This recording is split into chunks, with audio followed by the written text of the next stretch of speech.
ಸ್ನೇಹಿತರೆ, ತ್ರಿಭಾಷೆ ಮೀಡಿಯಾಗೆ ಸ್ವಾಗತ ಸುಸ್ವಾಗತ. ಗೆಳೆಯರೇ, ಇಸ್ರೇಲ್ ಈ ಹೆಸರು ಕೇಳಿದಾಕ್ಷಣ ಅಲ್ಲಿನ ಆವಿಷ್ಕಾರಗಳು, ಕೃಷಿ ಪದ್ಧತಿಯಲ್ಲಿನ ಕ್ರಾಂತಿಕಾರಿ ಬೆಳವಣಿಗೆಗಳು ಮತ್ತು ಪ್ರಪಂಚದ ಅತ್ಯಂತ ಸುರಕ್ಷಿತವಾದ ದೇಶ ಅಂತ ನಾವೆಲ್ಲರೂ ಅಂದ್ಕೊಳ್ತೀವಿ. ಆದ್ರೆ ಇತ್ತೀಚಿನ ಒಂದೆರಡು ವರ್ಷಗಳ ಬೆಳವಣಿಗೆಯನ್ನು ನೋಡಿದ್ರೆ ಇಸ್ರೇಲ್ ಅಂದಾಕ್ಷಣ ಪ್ರತಿ ಕ್ಷಣ ಯುದ್ಧ ಸನ್ನದ್ಧವಾಗಿರುವ, ಪ್ರತಿದಿನ ತನ್ನ ಸಾರ್ವಭೌಮತೆಗೆ ಧಕ್ಕೆ ತರುವ ದೇಶಗಳ ವಿರುದ್ಧ ಯುದ್ಧ ಮಾಡ್ತಾ ಇರುವ ದೇಶ ಅನ್ನೋದು ಸಾಮಾನ್ಯವಾಗಿ ಬಿಟ್ಟಿದೆ. ಒಂದು ಪುಟ್ಟ ರಾಷ್ಟ್ರ ಪ್ರತಿದಿನ ಯುದ್ಧ ಹೇಗೆ ಮಾಡೋದಕ್ಕೆ ಸಾಧ್ಯ ಅಂತ ನೋಡಿದ್ರೆ ಈ ದೇಶದ ಪ್ರಜೆಗಳು, ಇಲ್ಲಿನ ಪ್ರಜೆಗಳು ಪ್ರತಿಯೊಬ್ಬರು ಸೈನಿಕರಾಗಿ ತರಬೇತಿ ಇರೋದ್ರಿಂದ ಮತ್ತು ಯುದ್ಧದ ಕಾಲದಲ್ಲಿ ಪ್ರತಿ ಪ್ರಜೆಯು ಸೈನಿಕನಾಗಿ ಬದಲಾಗೋದ್ರಿಂದ ಇವರು ಯಾವುದೇ ದೇಶದ ಮೇಲೂ ಯುದ್ಧ ಮಾಡಲು ಭಯಪಡೋದಿಲ್ಲ. ಹಾಗೂ ಇವರ ಇನ್ನೊಂದು ನಂಬಿಕೆ ಅಂದ್ರೆ ಈ ದೇಶದ ವಾಯು ರಕ್ಷಣಾ ವ್ಯವಸ್ಥೆ. ಅಭೇದ್ಯ ಐರನ್ ಡೋಮ್ ವಾಯು ರಕ್ಷಣೆಯನ್ನು ಹೊಂದಿರುವ ಇಸ್ರೇಲ್ ಇವತ್ತು ಐರನ್ ಬೀಮ್ ಹೊಂದುವುದರ ಮೂಲಕ ಇನ್ನಷ್ಟು ಸ್ಟ್ರಾಂಗ್ ಅನಿಸ್ಕೊಳ್ತಾ ಇದೆ. ಹಾಗಾದ್ರೆ ಏನಿದು ಐರನ್ ಬೀಮ್? ಇದು ಇಸ್ರೇಲ್ನ ವಾಯು ರಕ್ಷಣಾ ವ್ಯವಸ್ಥೆಯಲ್ಲಿ ಐರನ್ ಡೋಮ್ ಗಿಂತ ಪ್ರಮುಖ ಪಾತ್ರವನ್ನು ಹೇಗೆ ಹೊಂದಲಿದೆ ಮತ್ತು ಇಸ್ಲಾಮಿಕ್ ನ್ಯಾಟೋ ರಚನೆಯ ಈ ಸಂದರ್ಭದಲ್ಲಿ ಈ ಐರನ್ ಬೀಮ್ ಇಸ್ರೇಲ್ಗೆ ಹೇಗೆ ಸಹಾಯವಾಗಲಿದೆ ಅನ್ನೋ ವಿಚಾರವನ್ನ ನಾವಿಲ್ಲಿ ನೋಡೋಣ.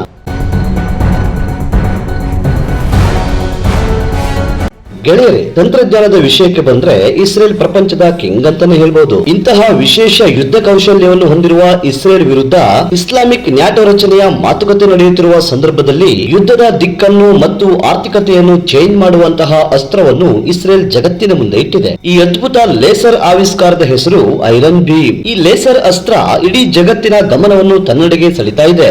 ಲೇಸರ್ ಕಿರಣಗಳಿಂದಲೇ ಶತ್ರುಗಳ ಮಿಸೈಲ್ ಅನ್ನ ಆಕಾಶದಲ್ಲಿ ಹೊಡೆದು ಹಾಕುವ ಯುದ್ಧ ತಂತ್ರಕ್ಕೆ ಇಸ್ರೇಲ್ ಮುನ್ನುಡಿ ಬರಿತಾ ಇದೆ. ಈ ಐರನ್ ಬೀಮ್ ನಿಂದ ಇಸ್ರೇಲ್ನ ಸುತ್ತಮುತ್ತಲಿರುವ ಮುಸ್ಲಿಂ ರಾಷ್ಟ್ರಗಳಿಗೆ ನಿಜವಾಗ್ಲೂ ಅಪಾಯದ ಭಯ ಶುರುವಾಗಿದೆಯಾ? ಇಂತಹ ಅಪಾಯಕಾರಿ ಐರನ್ ಬೀಮ್ ಲೇಸರ್ ಅಸ್ತ್ರವನ್ನು ಇಸ್ರೇಲ್ ಇಷ್ಟು ಸೀಕ್ರೆಟ್ ಆಗಿ ಹೇಗೆ ತಯಾರಿ ಮಾಡಿತು ಮತ್ತು ಈ ಅಸ್ತ್ರದ ತಾಕತ್ತು ಏನು ಅನ್ನೋದನ್ನ ನೋಡುವ ಮೊದಲು ಇಸ್ರೇಲ್ನ ವಾಯು ರಕ್ಷಣೆ ವ್ಯವಸ್ಥೆಯಲ್ಲಿ ಮುಖ್ಯ ಪಾತ್ರ ವಹಿಸಿದ ಐರನ್ ಡೋಮ್ ಬಗ್ಗೆ ನಾವು ನೋಡ್ಲೇಬೇಕಾಗುತ್ತೆ. ಗೆಳೆಯರೇ, ಕಳೆದ 2 ವರ್ಷಗಳಿಂದ ಇಸ್ರೇಲ್ ಯುದ್ಧದ ವಿಚಾರವಾಗಿ ಭಾರಿ ಸುದ್ದಿಯಲ್ಲಿದೆ. ಗಾಜಾ ಪಟ್ಟಿ, ಲೆಬನಾನ್, ಸಿರಿಯಾ ಮತ್ತು ಇರಾನ್ ಕಡೆಯಿಂದ ಇಸ್ರೇಲ್ ಮೇಲೆ ಸಾವಿರಾರು ಮಿಸೈಲ್ ಗಳಿಂದ ದಾಳಿ ಆಯಿತು. ಶತ್ರುಗಳ ಎಲ್ಲ ಮಿಸೈಲ್ ಗಳನ್ನು ಐರನ್ ಡೋಮ್ ಗಾಳಿಯಲ್ಲಿಯೇ ಹೊಡೆದು ಹಾಕ್ತು. ಈ ಐರನ್ ಡೋಮ್ ಎಷ್ಟು ಶಕ್ತಿಶಾಲಿ ಅಂದ್ರೆ ಇಸ್ರೇಲ್ ಮೇಲೆ ಸುಮಾರು 100 ಮಿಸೈಲ್ ಗಳಿಂದ ದಾಳಿ ಆದ್ರೆ 95 ರಿಂದ 99 ಮಿಸೈಲ್ ಗಳನ್ನು ಗುರಿ ಮುಟ್ಟುವ ಮೊದಲೇ ಆಕಾಶದಲ್ಲೇ ಹೊಡೆದು ಹಾಕುತ್ತೆ. ಇದರಿಂದ ಈ ಐರನ್ ಡೋಮ್ ಪ್ರಪಂಚದ ಗಮನವನ್ನು ತನ್ನೆಡೆಗೆ ಸೆಳೆದುಕೊಳ್ತು ಮತ್ತು ಇದರ ದುಬಾರಿ ವೆಚ್ಚ ಕೂಡ ಪ್ರಪಂಚದಾದ್ಯಂತ ಸುದ್ದಿಯಾಯಿತು.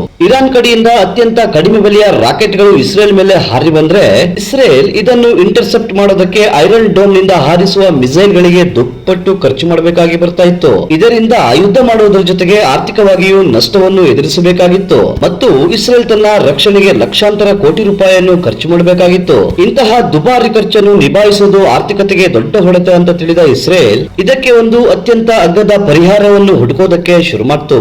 ಈ ಹುಡುಕಾಟದಿಂದ ಇವತ್ತು ಅತ್ಯಂತ ಬಲಿಷ್ಠವಾದ ಐರನ್ ಬೀಮ್ ಲೇಸರ್ ಅಸ್ತ್ರವನ್ನು ತಯಾರಿ ಮಾಡಿದೆ. ಈ ಅಸ್ತ್ರ ಹೇಗೆ ಕೆಲಸ ಮಾಡುತ್ತೆ ಅಂತ ನೋಡಿದ್ರೆ ಐರನ್ ಬೀಮ್ ಅತ್ಯಂತ ಶಕ್ತಿಶಾಲಿ ಲೇಸರ್ ಕಿರಣಗಳನ್ನು ಒಟ್ಟು ಸೇರಿಸಿ ಒಂದು ಅತ್ಯಂತ ಬಲಿಷ್ಠ ಶಕ್ತಿಯುತವಾದ ಲೇಸರ್ ಕಿರಣವನ್ನಾಗಿ ಬದಲಾಯಿಸುತ್ತೆ. ಈ ಕಿರಣಗಳು ಇಸ್ರೇಲ್ನ ವಾಯುಗಡಿಯನ್ನು ದಾಟಿ ಬರುವ ಮಿಸೈಲ್ ರಾಕೆಟ್ ಗಳ ಮೇಲೆ ಬೀಳುತ್ತೆ. ಈ ಶಕ್ತಿಯುತವಾದ ಬೆಳಕು ಗುರಿಯನ್ನು ತಲುಪ್ತಾ ಇದ್ದ ಹಾಗೆ ಇದರ ಶಾಖದ ಪ್ರಮಾಣ ಇನ್ನಷ್ಟು ಹೆಚ್ಚಾಗುತ್ತೆ. ಇದರಿಂದ ಶತ್ರುಗಳ ಡ್ರೋನ್ ಮತ್ತು ಮಿಸೈಲ್ ಗಳು ಈ ಶಾಖವನ್ನು ತಡೆಯಲಾರದೆ ಆಕಾಶದಲ್ಲೇ ಕರಗಿ ಸ್ಫೋಟಗೊಳ್ಳುತ್ತೆ. ಐರನ್ ಡೋಮ್ ಕೂಡ ಇದೇ ಕೆಲಸವನ್ನು ಮಾಡುತ್ತಲ್ಲ, ಇದರಲ್ಲೇನು ವಿಶೇಷ ಅಂತ ನೋಡಿದ್ರೆ ಇದರ ಖರ್ಚು.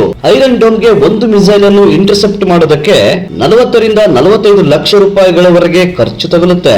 ಆದ್ರೆ ಈ ಐರನ್ ಬೀಮ್ $1-2 ಖರ್ಚಿನಲ್ಲಿ ಶತ್ರುಗಳ ಮಿಸೈಲ್ ಗಳನ್ನು ಹೊಡೆದು ಹಾಕುತ್ತೆ. ಈ ಶೂನ್ಯ ಖರ್ಚಿನ ಅಸ್ತ್ರ ವಿದ್ಯುತ್ ಖರ್ಚಿನಲ್ಲಿ ನಡೆಯುತ್ತೆ. ಇಸ್ರೇಲ್ ಏನ್ ಬೇಕಾದ್ರೂ ಸಾಧಿಸುತ್ತೆ ಅಂತ ಅಂದ್ಕೊಂಡು ಬಿಡ್ತೀವಿ. ಆದ್ರೆ ಈ ಸಾಧನೆಯ ದಾರಿ ಸುಗಮವಾಗಿರಲಿಲ್ಲ. ಇದರಲ್ಲಿ ವಿಜ್ಞಾನಿಗಳಿಗೆ ಇದ್ದ ಒಂದು ಚಾಲೆಂಜ್ ಅಂದ್ರೆ ಒಂದು ಶಕ್ತಿಯುತವಾದ ಬೆಳಕಿನ ಕಿರಣಗಳು ವಿಜ್ಞಾನದ ಪ್ರಕಾರ ಹೆಚ್ಚು ದೂರ ಚಲಿಸಲು ಸಾಧ್ಯ ಆಗುವುದಿಲ್ಲ. 100 ಕಿಲೋವ್ಯಾಟ್ ಶಕ್ತಿಯನ್ನು ಕೇಂದ್ರೀಕರಿಸಿ 16 ಕಿಲೋಮೀಟರ್ ದೂರ ನಿಖರವಾಗಿ ಕಳಿಸೋದು ಹೇಗೆ ಅನ್ನೋದು ವಿಜ್ಞಾನಿಗಳನ್ನು ಚಿಂತೆಗೆ ದೂಡುತ್ತೆ. ಆದ್ರೆ ಇಲ್ಲಿ ಇಸ್ರೇಲ್ನ ರಫೇಲ್ ಅಡ್ವಾನ್ಸ್ ಸಿಸ್ಟಮ್ ಕಂಪನಿಯ ವಿಜ್ಞಾನಿಗಳು ಈ ಸವಾಲಿಗೆ ಒಂದು ಸೊಲ್ಯೂಷನ್ ಅನ್ನ ಕಂಡುಕೊಳ್ತಾರೆ ಮತ್ತು 100 ಕಿಲೋವ್ಯಾಟ್ ಲೇಸರ್ ಕಿರಣವನ್ನು ಉತ್ಪಾದಿಸಿ ಅದನ್ನು 16 ಕಿಲೋಮೀಟರ್ ದೂರದ ಗುರಿಯ ಮೇಲೆ ಕೇಂದ್ರೀಕರಿಸುವ ತಂತ್ರಜ್ಞಾನವನ್ನು ಅಭಿವೃದ್ಧಿಪಡಿಸಿದ್ದಾರೆ. ಈ ಐರನ್ ಬೀಮ್ ಹೇಗೆ ಕೆಲಸ ಮಾಡುತ್ತೆ ಅಂತ ನೋಡಿದ್ರೆ ಇದು ಕೂಡ ಐರನ್ ಡೋಮ್ ತರ 2 ಹಂತದಲ್ಲಿ ಕೆಲಸವನ್ನು ಮಾಡುತ್ತೆ. ಈ ಐರನ್ ಬೀಮ್ ಮೊದಲು ಡಿಟೆಕ್ಟ್ ಅಂದ್ರೆ ಪತ್ತೆ ಹಚ್ಚುವ ಕೆಲಸವನ್ನು ಮಾಡುತ್ತೆ. ಅಂದ್ರೆ ಮೊದಲು ಇದರಲ್ಲಿನ ರೆಡಾರ್ ಶತ್ರುಗಳಿಂದ ಆಕಾಶದಲ್ಲಿ ಹಾರಿ ಬರ್ತಾ ಇರೋದು ರಾಕೆಟ್ ಡ್ರೋನ್ ಅನ್ನೋದನ್ನ ಮತ್ತು ಅದು ಎಷ್ಟು ವೇಗದಲ್ಲಿ ಬರ್ತಾ ಇದೆ ಮತ್ತು ಅದು ಯಾವ ಜಾಗದಲ್ಲಿ ಬೀಳುತ್ತೆ ಅಂತ ನಿಖರವಾಗಿ ಪತ್ತೆ ಮಾಡುತ್ತೆ. ಹಾಗೂ ಇದರ ಎರಡನೇ ಹಂತ ಆಕಾಶದಲ್ಲೇ ಹೊಡೆದು ಹಾಕೋದು. ಈ ಐರನ್ ಬೀಮ್ ವಾಯು ರಕ್ಷಣಾ ವ್ಯವಸ್ಥೆ ಬೆಳಕಿನ ವೇಗದಲ್ಲಿ ತನ್ನ ಲೇಸರ್ ಕಿರಣಗಳನ್ನು ಶತ್ರುಗಳ ಸಾಧನದ ಮೇಲೆ ಹಾರಿಸುತ್ತೆ ಮತ್ತು ಕ್ಷಣ ಮಾತ್ರದಲ್ಲಿ ತನ್ನ ಗುರಿಯನ್ನು ನಾಶಪಡಿಸಿಬಿಡುತ್ತೆ.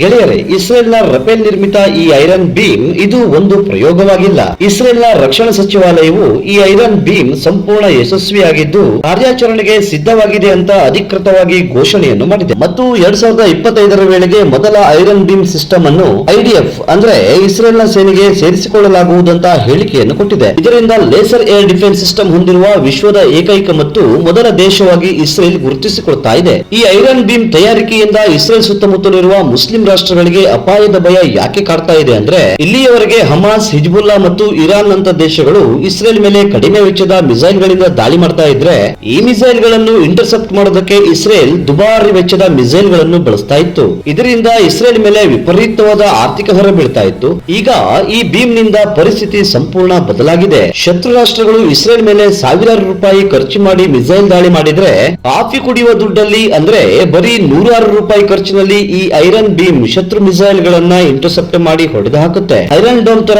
ಲಿಮಿಟೆಡ್ ಆಗಿ ಇರೋದಿಲ್ಲ.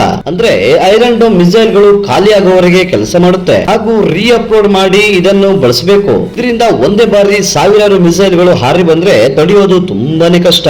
ಆದ್ರೆ ಈ ಐರನ್ ಬೀಮ್ ಹಾಗಲ್ಲ. ಇದಕ್ಕೆ ಎಲ್ಲಿವರೆಗೆ ವಿದ್ಯುತ್ ಕನೆಕ್ಷನ್ ಇರುತ್ತೋ ಅಲ್ಲಿಯವರೆಗೆ ಅನ್ಲಿಮಿಟೆಡ್ ಆಗಿ ಲೇಸರ್ ಕಿರಣಗಳ ಮೂಲಕ ಗುರಿಯನ್ನು ಹೊಡೆದು ಉರುಳಿಸ್ತಾನೇ ಇರುತ್ತೆ. ಇದರಿಂದ ನಮ್ಮ ಸಂಪೂರ್ಣ ಮಿಸೈಲ್ ದಾಳಿಗಳು ವಿಫಲವಾಗಿ ಇಸ್ರೇಲ್ನ ಭಯಾನಕ ದಾಳಿಯನ್ನು ಎದುರಿಸಬೇಕಾಗುತ್ತೆ ಅನ್ನುವ ಭಯ ಮುಸ್ಲಿಂ ರಾಷ್ಟ್ರಗಳಿಗೆ ಕಾಡ್ತಾ ಇದೆ ಮತ್ತು ಶತ್ರುಗಳು ಒತ್ತಡಕ್ಕೆ ಸಿಲುಕುವಂತೆ ಮಾಡ್ತಾ ಇದೆ.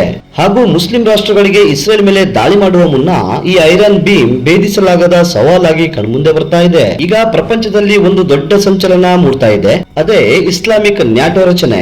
ಇದರಲ್ಲಿ ಸೌದಿ ಅರೇಬಿಯಾ ಮತ್ತು ಪಾಕಿಸ್ತಾನದಂತಹ ಅಣ್ವಸ್ತ್ರ ಹೊಂದಿರುವ ರಾಷ್ಟ್ರಗಳು ಒಟ್ಟಿಗೆ ಸೇರ್ತಾ ಇದ್ರೆ ಈ ಇಸ್ಲಾಮಿಕ್ ನ್ಯಾಟೋಗೆ ನಾವು ಹೆದರೋದಿಲ್ಲ ಅನ್ನೋದನ್ನ ಐರನ್ ಬೀಮ್ ಅನ್ನ ಜಗತ್ತಿನ ಮುಂದೆ ಇಡುವುದರ ಮೂಲಕ ಇಸ್ರೇಲ್ ಸ್ಪಷ್ಟ ಸಂದೇಶವನ್ನು ಕೊಡ್ತಾ ಇದೆ. ಹಾಗೂ ಈಗಾಗಲೇ ಇಸ್ರೇಲ್ ನಲ್ಲಿ ಅಸ್ತಿತ್ವದಲ್ಲಿರುವ ವಾಯು ರಕ್ಷಣಾ ವ್ಯವಸ್ಥೆಯನ್ನು ಯಾವುದೇ ಕಾರಣಕ್ಕೂ ಬದಲಾವಣೆ ಮಾಡುವುದಿಲ್ಲ ಅಂತ ಇಸ್ರೇಲ್ ರಕ್ಷಣಾ ವ್ಯವಸ್ಥೆ ಹೇಳ್ತಾ ಇದೆ. ಈಗಿರುವ ರಕ್ಷಣಾ ವ್ಯವಸ್ಥೆಯನ್ನು ನಾವು ನೋಡೋದಾದ್ರೆ ಬಲಿಷ್ಠ ಐರನ್ ಡೋಮ್ 2 ರಿಂದ 70 ಕಿಲೋಮೀಟರ್ ರೇಂಜ್ ನಲ್ಲಿ ಬರುವ ರಾಕೆಟ್, ಕ್ಷಿಪಣಿ ಮತ್ತಿತರ ಯಾವುದೇ ಶತ್ರು ದಾಳಿಯನ್ನು ಆಕಾಶದಲ್ಲಿ ಹೊಡೆದು ಹಾಕುತ್ತೆ.